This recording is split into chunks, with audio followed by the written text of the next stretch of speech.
마우신 두 번째 시간입니다. 오늘은 로마서 2장의 말씀을 가지고 너 남을 판단하는 사람아 라는 제목으로 말씀을 증거하도록 하겠습니다.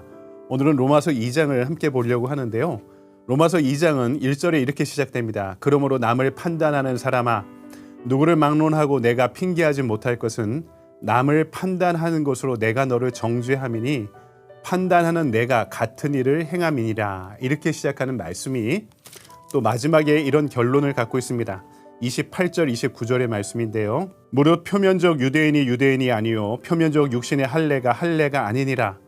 오직 이면적 유대인이며 할례는 마음에 할지니 영에 있고 율법 조문에 있지 아니한 것이라. 그 칭찬이 사람에게서 아니요 다만 하나님에게서니라. 아멘. 러시아의 대문어인 도스토옙스키가 쓴 까라마조프가의 형제라는 소설이 있습니다. 이 소설을 보면 형과 아우 주인공 간의 대화가 등장하는데요. 여기서 대신문관이라는 극시 에피소드가 등장하고 있습니다. 내용은 이렇습니다. 로마 카톨릭의 영향하에 있던 스페인의 16세기 세빌라 지역에 예수님이 재림하셔요. 그런데 그 당시에 이 지역은 교권자들이 제시하는 신앙과 교리에 따르지 않거나 순진한 민중들을 선동하는 사람을 화형에 처하던 무시무시한 시대였습니다. 그런데 그 시대에 그 지역에 이 사람이 누구나 예수님이다라고 알아볼 정도로 그런 모습으로 예수님이 나타나신 것이죠. 군중들의 소요가 일어난 것은 당연지사였죠. 그 당시 그 지역의 최고 권력자인 추기경이 군사들을 이끌고 나타나서 예수님을 체포해 옥에 가둡니다. 그리고 으슥한 밤 불빛에 반사된 긴 그림자를 대동하고 추기경이 감옥으로 찾아와 예수님이 왜 나타나셨습니까? 하며 예수님을 비난합니다. 이미 1500년 전에 천국에 대한 모든 권력을 교회에 넘겨주셨는데 이제와 예수님이 다시 오시면은 이것이 문제가 된다라고 불평을 하는 거죠. 그러면서 예수님에 대한 불평 불만을 다 쏟아놓습니다. 특별히 예수님의 광야 시험을 지적하면서 우매한 민중들은 자유보다 빵을 그리고 말씀보다 기적을 메시아보다 눈에 보이는 교권을 섬기는데 익숙해졌는데 그런데 당신이 다시 오시면은 문제가 된다라고 항의했던 것이죠. 그 이야기를 묵묵히 다 들은 예수님은 추기경의 뺨에 조용히 키스를 해주십니다.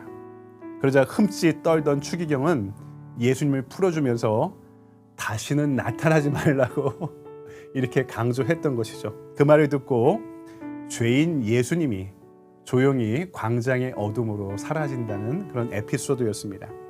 도스토옙스키가 이 작품을 통해 이야기하려고 했던 점이 무엇일까요? 이미 말씀을 다 알고 있고 선과 악을 분별하고 있다고 판단하고 자신의 말씀대로 살아가고 있다고 자부하는 신앙인들, 바로 우리들의 위선을 탈은폐, 폭로하고 있었던 것입니다. 오늘 말씀도 같은 내용입니다.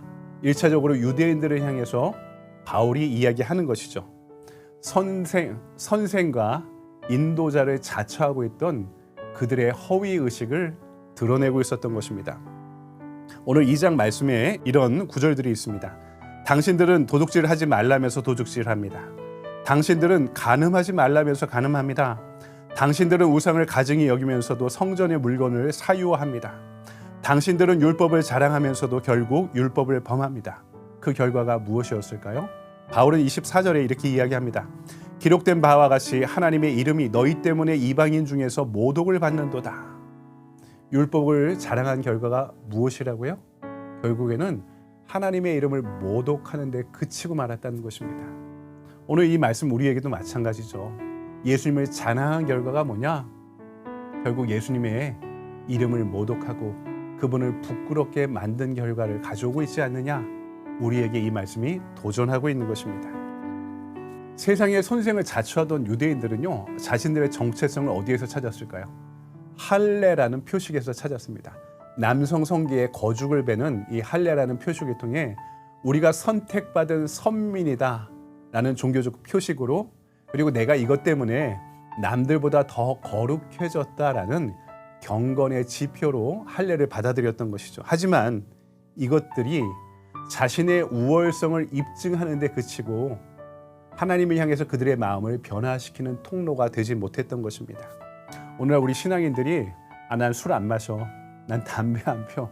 단순히 이런 것들로 경건의 지표를 삼는 것과 별로 다르지 않는 것 같습니다. 이런 유대인에게 그리고 우리들에게 사도 바울이 결론적으로 29절에서 이렇게 강조합니다. 제가 29절 말씀을 세 번역으로 한번 읽어봐 드릴게요.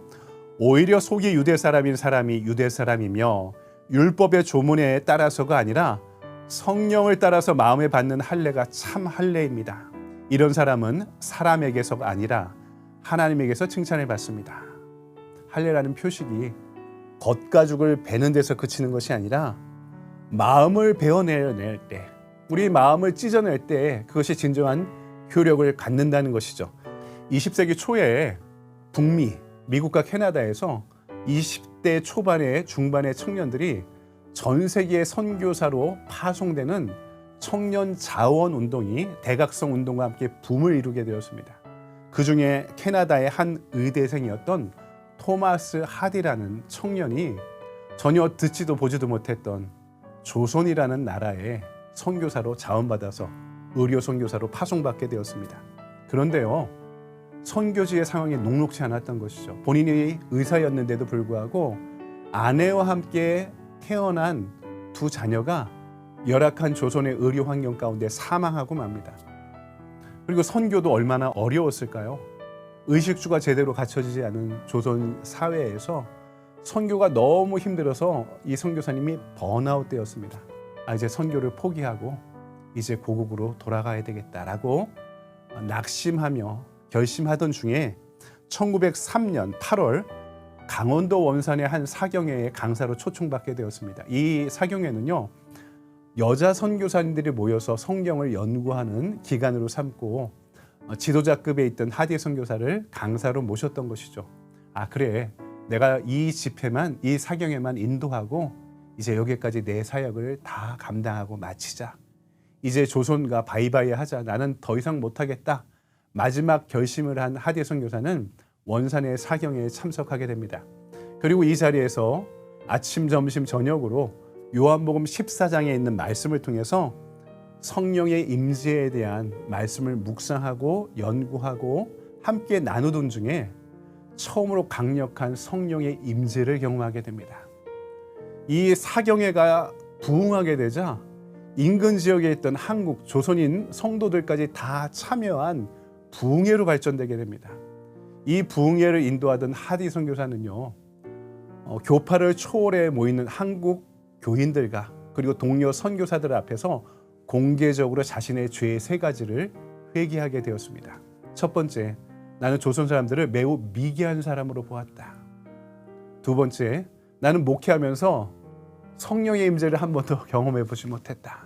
세 번째, 나는 율법적 시선만을 갖고 동료 선교사들과 그리고 조선교회, 한국교회의 리더들을 비난해 왔다. 이렇게 공개적으로 회개했던 것이죠. 그런데 이 공개적인 회개가 한국교회의 성도들이 매우 큰 인상과 충격을 주게 되었습니다. 왜냐하면 유교 문화가 지배적인 사회에서 체면 치레가 중요한 사회에서 리더가 사람들 앞에서 공개적으로 자신의 잘못을 인정하지 않았던 것이었거든요. 근데 선교사가, 교회 리더가 자신의 치부를 교인들 앞에서 공개적으로 회개했던 것입니다. 이런 충격과 함께 이 성도들은 더 큰 충격을 받습니다. 그 자리에 초대교회에 임했던 성령의 강력한 기름 부으심이 임하게 되었던 것입니다. 그 이후로 한국교회는 성령을 간구하고 성령의 인도하심에 순종하는 분위기로 변화되게 되었습니다. 바로 이 원산의 집회가 이후에 1907년 평양 대부흥 운동의 시발점이 되었던 것입니다.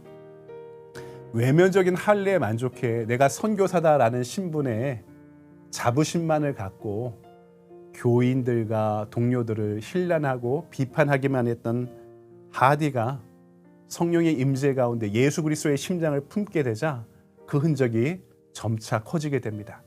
그리고 종국에는 그를 지배해 하늘의 사람으로 변화시켜 놓게 되었던 것이죠. 성령의 임재 가운데 영적 대각성을 경험했던 하디 선교사가 이후에 1904년 이 집회가 있은 지 1년 후에 미국의 선교 본부에 썼던 보고서 일부를 마지막으로 인용하며 말씀을 정리하겠습니다. 이런 내용입니다. 그때는 사실 확신이 없었습니다. 보고서를 쓰면서도 정말 내가 쓴 것인가 자문하기도 했습니다. 그러나 고민은 그리 오래 가지 않았습니다. 성령께서 제게 능력을 주셨습니다.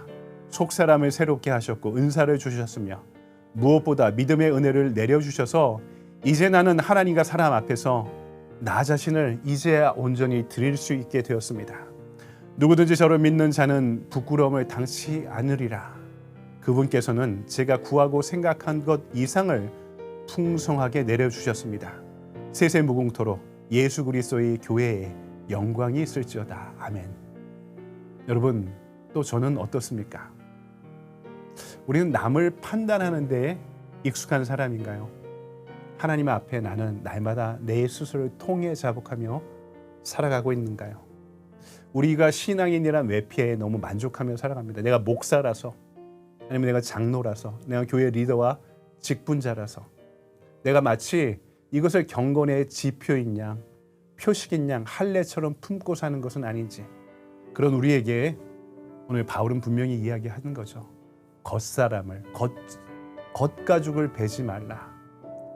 속가죽을, 속사람을 베어야 그것이 진정한 경건이다.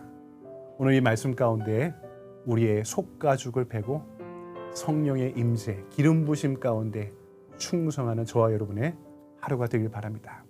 여러분 감사합니다. 산림교회 이준현 목사였습니다.